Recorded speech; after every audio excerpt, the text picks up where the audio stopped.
என் அன்பு பிள்ளையே, உனக்கான நல்ல விஷயங்களை செய்து கொடுப்பதற்காகவே உன் தாயானவள் இன்று உன்னை தேடி வந்திருக்கின்றேன்.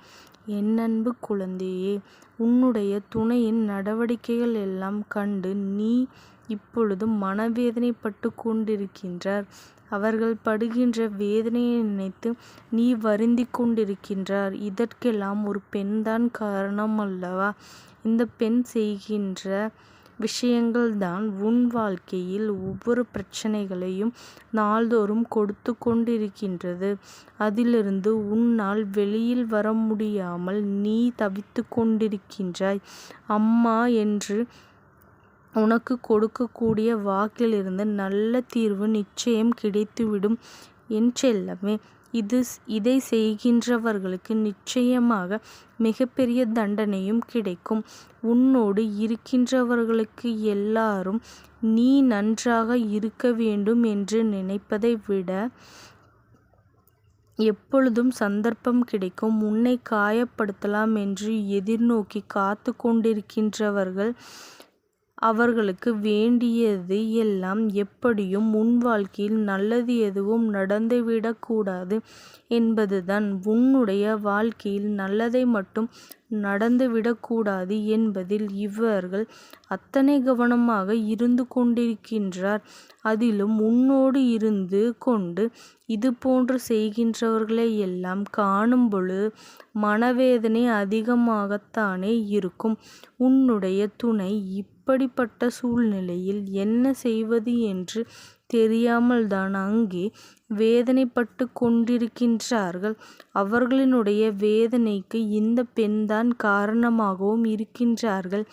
என் அன்பு பிள்ளையே, எப்பொழுதும் மற்றவர்கள் வாழ்க்கை நன்றாக இருக்க வேண்டும் என்று நினைக்கவில்லை என்றாலும் மற்றவர்களின் நிம்மதியை நாம் கெடுக்கக்கூடாது அல்லவா? இந்த பெண் எப்பொழுதும் குடும்பத்திற்குள்ளேயே ஏதாவது ஒரு பிரச்சனையை கிளப்புவதும் கலகத்தை மூட்டுவதும் வாடிக்கையாக வைத்திருக்கிறார்கள். ஒருவரை ஒருவர் நீங்கள் சந்தோஷமாக பேசி சிரித்து விட்டால் அவர்களால் தாங்கிக் கொள்ள முடியாமல் போகின்றது. போன போக்கில் எதையாவது ஒன்றை சொல்லி உன் மனதை காயப்படுத்தி விடுகின்றார்கள்.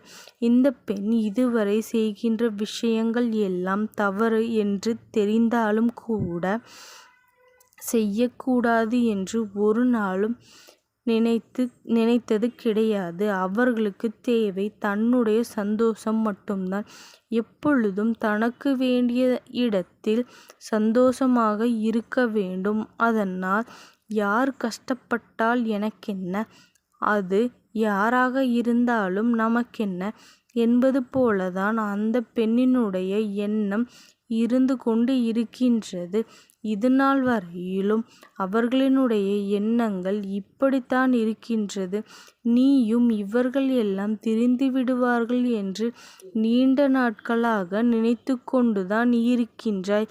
ஆனாலும் அவர்கள் திருந்துவதாக தெரியவில்லை.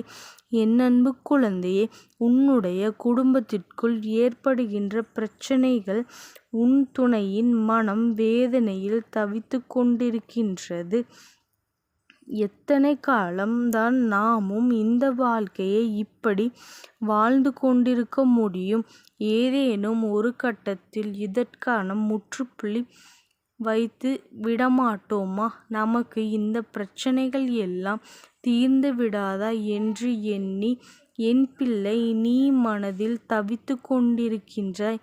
உனக்கென்று கிடைக்க வேண்டிய தீர்வுகளை இந்த அம்மா நான் நிச்சயமாக உனக்கு தந்து விடுகின்றேன்.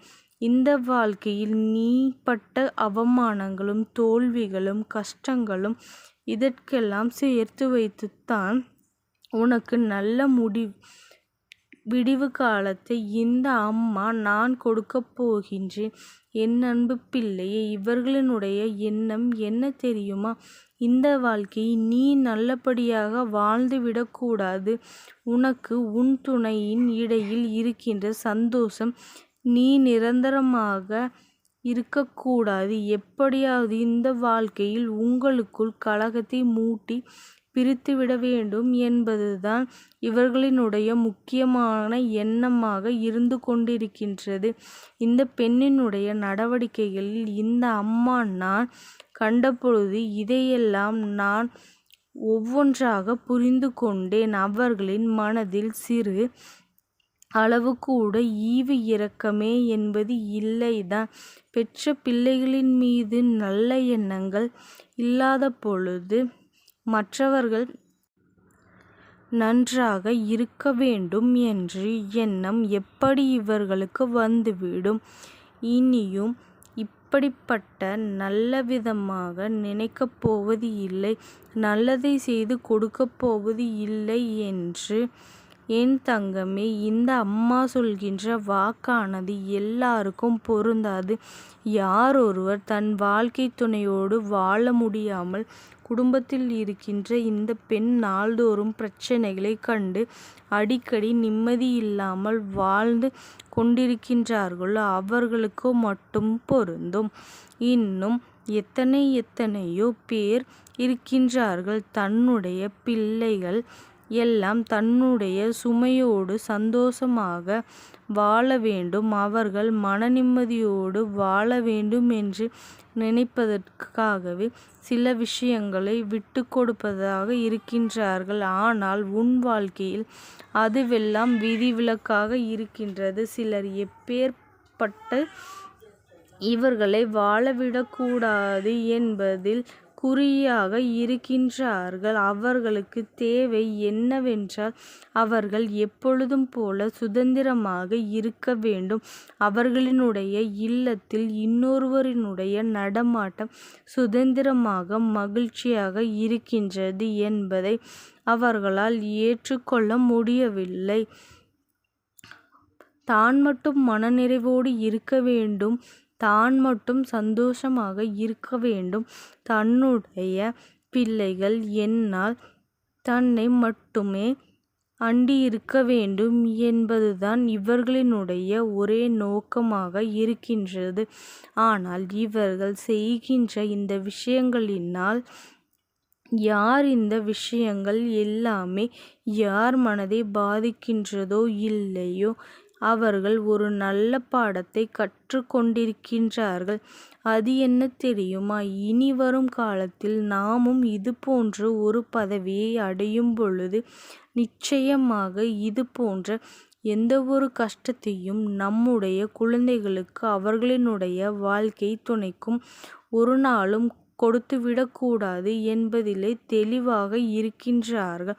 அவர்களினுடைய சந்தோஷத்திற்காகவே இத்தனை நாளும் கஷ்டப்பட்டு நாம் அவர்களை வளர்க்கின்றோம். அப்படி இருக்கும் பொழுது பிள்ளைகளின் சந்தோஷம் நம்முடைய சந்தோஷம் அல்லவா? பிள்ளைகளின் சந்தோஷத்தை எடுக்க வேண்டும் என்று நினைப்பவர்கள் எல்லாம் நல்ல மனிதர்களாகவே இருக்க வாய்ப்பு இல்லை.